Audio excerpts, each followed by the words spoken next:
da ni eisoes wedi cyfarfod y grŵp yma, da ni wedi bod yn ymweld â nhw yn eu gwlad eu hunain fel mae'n digwydd, sef y grŵp yma o Wlad y Basg.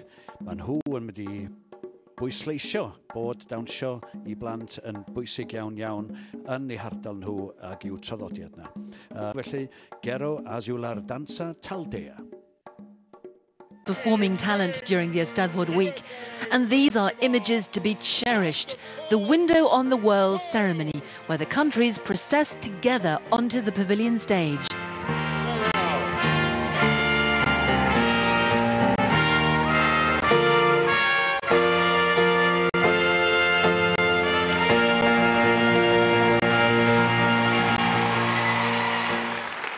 We always have to work with our Basque tradition, culture. This is something that our students always must know. This is the first aim of the school.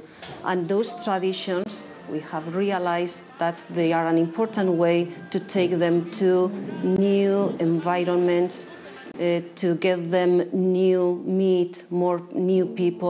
more people, different people, also different cultures.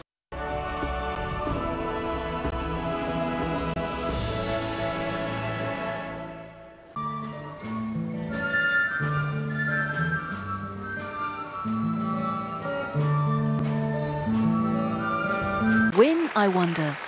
Here's adjudicator Hugh Williams. The winner for traditional dance section is Gero Azulawr Dansa Taldea, the Basque Country.